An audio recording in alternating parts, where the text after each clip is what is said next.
Today we're welcoming UFC fighter Sam Alvey, Smiling Sam, to the first episode of the MMA Stop podcast. Sam, welcome to the show. Hey, thank you so much for having me on. Honored to be your first guest. Yeah, I appreciate it, man. Very much appreciate it. I know you're a busy guy. You got a fight coming up against Zach Cummings on April 10th. So you're pretty busy with training camp. I have about 10 questions I want to ask you. So if I could have you commit to like 15, 20 minutes. How do you think about that? Yeah, sounds wonderful. Awesome. So I read that you fell in love with fighting the first time you got beat up.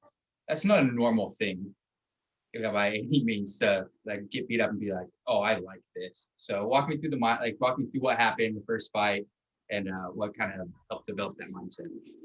Yeah, so I grew up, I never knew of the UFC. I didn't know fighting was a thing. I mean, honestly, it was what happened in movies is what fighting really was to me. Yeah. Somebody said, hey, there's a cage. You want to fight? I said, yeah, okay. There's no training, no nothing. Just jumped in there. And, I dropped him hard. I mean, round one, I put him on his butt, and I was celebrating. And apparently that's not the rules. The rules are the fight's on until the ref stops it. The ref stops it. Yeah, absolutely. So he got back up. The round ended. Round two happened, and he returned the favor. He jumped on me one way or another and did everything he could to stop me, and the ref eventually pulled him off. So your first fight was really like a professional or an amateur fight. Yeah, it was an amateur fight. No, like fighting on the playgrounds or something growing up. No, I'm 0-1 in the street. And yeah, but in the cage I do all right. Yeah, absolutely. So speaking of refs stopping fights, we're coming up about 2 years from a controversial stoppage you were a part of. It's Jimmy Crew. The ref stopped the fight. You were giving the thumbs up. I know you guys were talking a little smack back and forth. You were upset after the fight. Definitely, you could see that in the cage. 2 years out now. How do you feel looking back on that? Mark Goddard will never ref another one of my fights. I will make sure he is not. That is twice he has screwed me that way. Maybe the fight would have been over shortly, but he didn't give me any opportunity. And on top of that, but because the fight before that was against Nogueira. Nogueira was in the middle taking Nogueira down, and Mark Goddard stopped the fight. So I asked him backstage, hey, last time it happened, I was fine, but, how do I say? He's well, and he's British, terrible British accent. He said, well, if you're hurt, just put your thumb up and I'll know you're fine. Okay. So that's what I did. And I don't know. Oh, so it was his command. He was telling you to let him know, and you followed his orders, and he still stopped it. Yeah. I was in the process of. I felt I was gonna sweep him even pretty quick. He hit me. I got back, kicked me. I caught it. I took him down. He swept me. He was on. I was getting ready to sweep back, and then he stopped it. Yeah. But I have no confidence that Mark Goddard would not do his best to screw me in future fights. Mm-hmm. So. He's a wonderful ref. People love him. Blah blah blah. He's not for me. Yeah. Have you encountered him since then? No, not really. I mean, we're always kind of around at fight weeks to see him every now and then. He's really pleasant. I'm not gonna say anything bad about him. He's a perfectly fine ref. But it would be a deterrent to me to have him in the cage. I would be terrified that he was looking for me to stub my toe to stop it. So speaking of refs, who's your favorite ref to have in the ring? I've always liked Big John, even though he doesn't ref anymore. Probably my favorite ref to watch fight, maybe even do it myself, is Josh Rosenthal, the smallest of all the refs. Yeah, he's awesome. Yeah, I really like him. Yeah, he has so much energy about it. He's great. Good. Big Dan's a big guy. Good guy. There's enough good refs. Yeah. Mark is just the one that's not for me. And then you got the ref with the best facial hair in the business, Mike Beltran. Beltran. He's awesome. Halfway buddies outside of the cage. I see him all the time at smaller fights. Mm-hmm. So we just get to talk. So you train at a gym owned by UFC legend Dan Henderson. What got you into that gym over all the other options available? My wife, like I said, I didn't know anything about fighting, so when I just kept fighting with no training. Eventually, I started my own gym where I was the head coach. So I made it up as I went, and my wife saw the future in the sport and said, "All right, you got to get somewhere where they know what they're doing." And so she did the research on a dozen different gyms, and she came between ATT and Coconut Creek or Team Quest, and she finally weighed the pros and cons of both, and she chose Team Quest, and that's where I've been the last almost 11 years now. Absolutely. So you started off wrestling growing up, right? Yeah, kinda. I did 2 years of wrestling in high school, 2 years of wrestling in college. I was a good B team wrestler. I just enjoyed the Same. work. I enjoyed that was me growing up. I was never competitive anywhere. I won a couple B matchups, but I enjoyed the sport. Mm-hmm. It was more about the work ethic. Yeah, it was something I'd never done before. It was hard. I got stronger, I got faster, I got better hips because of it. But I would say I was never really a wrestler. As much as I wish I could have been. I wish I would have wrestled longer and more. Oh yeah. Yeah, I did it for about 8 years growing up. Dad used to take me around to all the tournaments, all across state lines and everything. It was a good experience. Mm-hmm. So you're fighting Zach Cummings. You're moving back down to 185. You've been at 205 for the past like 5 or 6 fights, right? Maybe more. Yeah, something like that. Yeah. So what's spurring the cut back down? I can't win a damn fight at 205, and I don't know what it is. I mean, I feel I've won my last 3, but the judges want to argue with me, so I'm going to assume it's because I'm the smaller opponent, and the judges think bigger is better. So I'll go back down to middleweight. I'll be a massive middleweight, and I'll clear the ranks there. Absolutely. And speaking of ranks to clear, as you know, Israel Adesanya is moving up to 205 to challenge for the belt there. Some big matchups just happened in that division. One of the fights is rumored to be happening on the fight you're fighting on April 10th. They're talking Darren Till versus Marvin Vettori. What are your thoughts on that fight?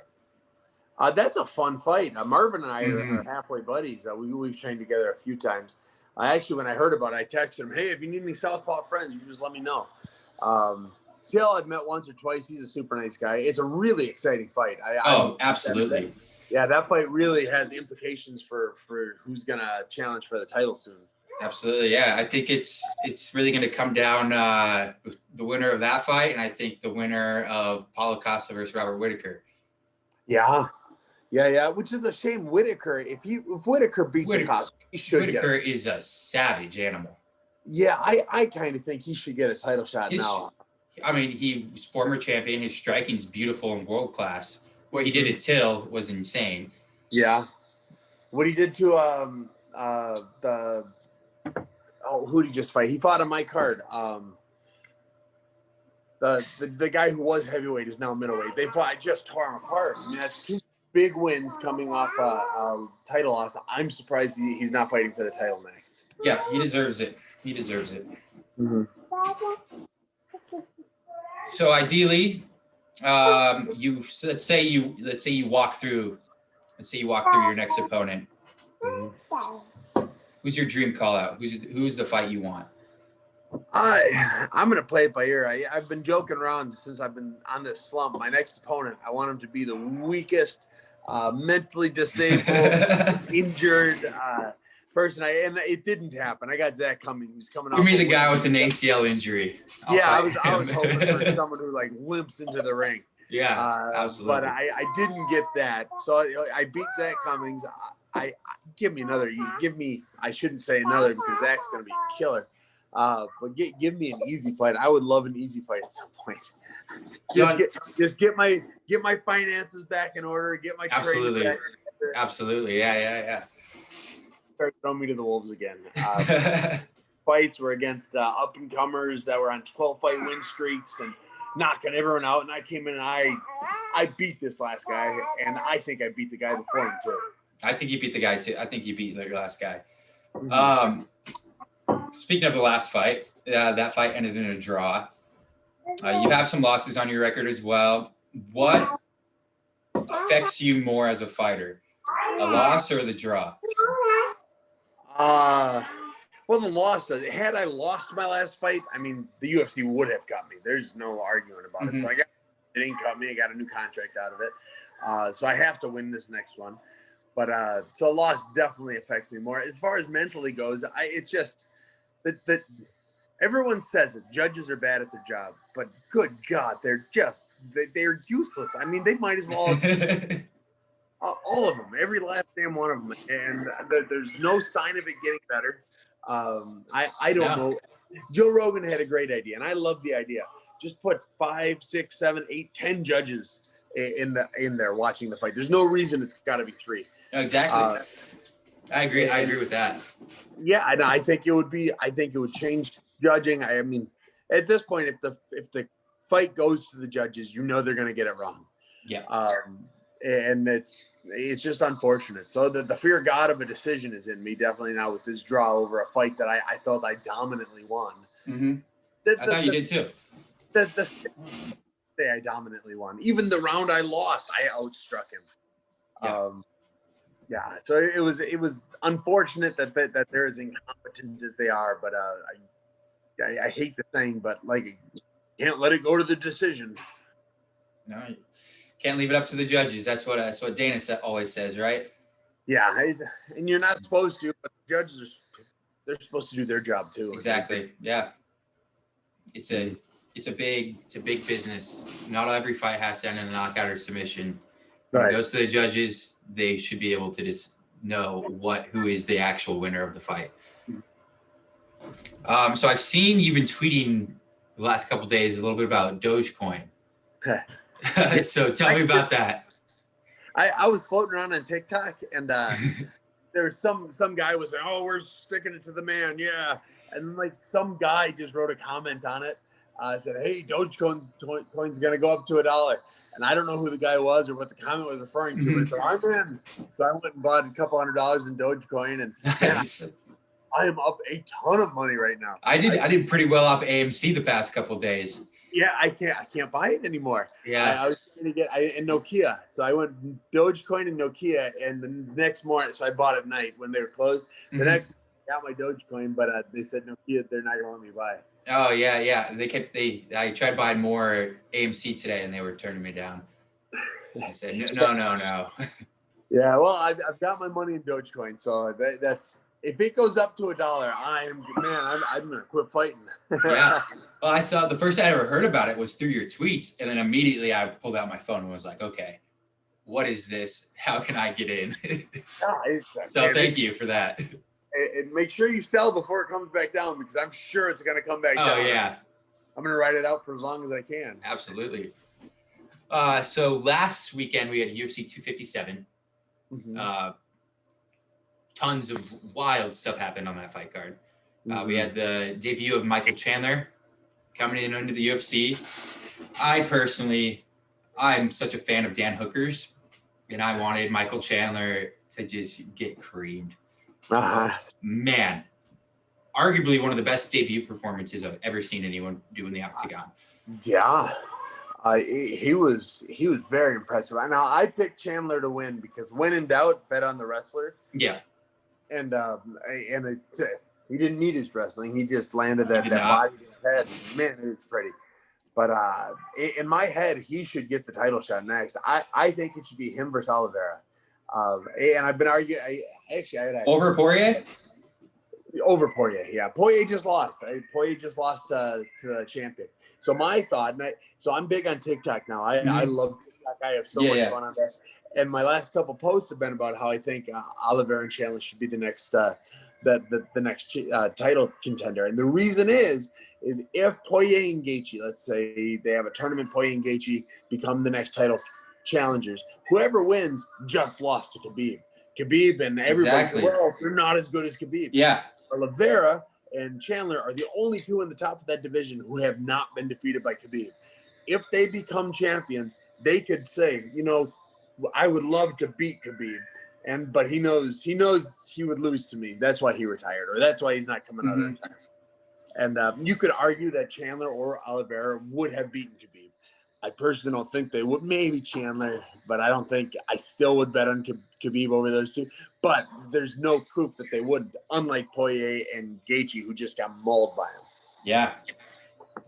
Yeah, I was seeing Gaethje came out and said something either yesterday or the day before where he was saying, obviously Connor is wanting an immediate rematch for the title against Dustin Poirier. Gaethje says Connor doesn't deserve the title because he's coming off of a loss. But he's in the same breath arguing that he deserves the title coming off of a loss. And so I'm just like, by your own argument, you're saying you're not worthy of the fight that you're trying to get. Right.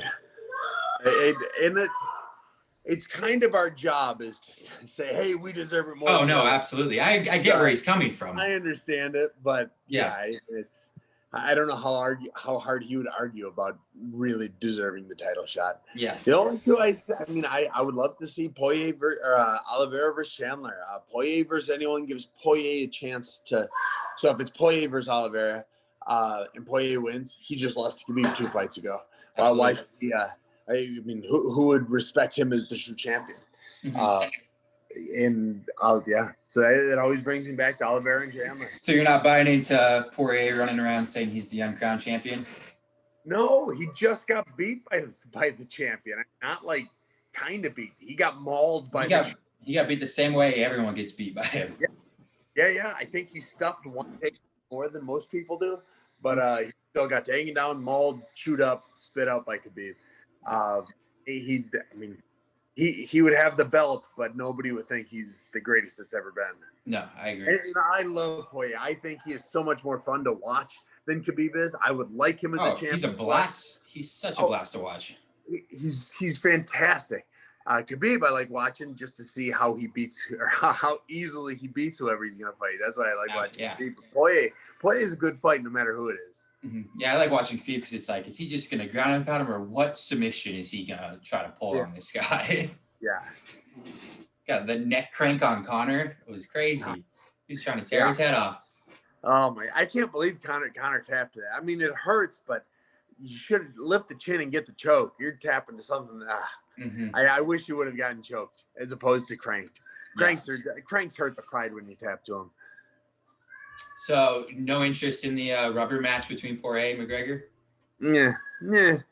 I would prefer to see Diaz versus McGregor, and then maybe Poirier. I don't know. Not a ton of interest. It was a good second fight. I didn't see the first fight, but it was a good second fight. Maybe somewhere down the road, but I don't need to see it right now. Yeah. But Connor wants it, so I really don't want it. Yeah.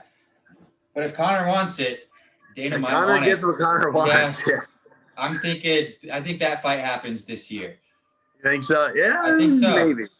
Yeah. Poirier's saying he's not in love with fighting anymore, so maybe we only get a few more fights left of Connor fight. He just got his highest pay. He's got his highest paycheck in one fight against Connor already.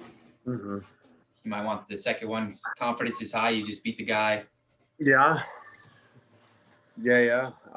I hate rematches in general. I don't like doing them myself. Never been a big fan of them. The one rematch I really did want to see was Nunes versus Cyborg, though. I really wanted to see that. Yeah, it was too quick for me. Yeah. I still think Cyborg is better than Nunes, even though Cyborg lost to Nunes. It was a one-fight thing, and maybe one fight would have settled it in my mind. Cyborg was the queen of everything, never been hurt before, never been anything. And she got cocky and got caught.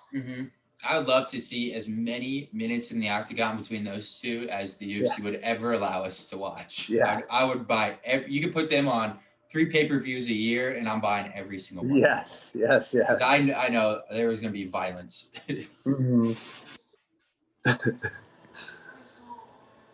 So, going back down to 185, how's training camp changed up for you?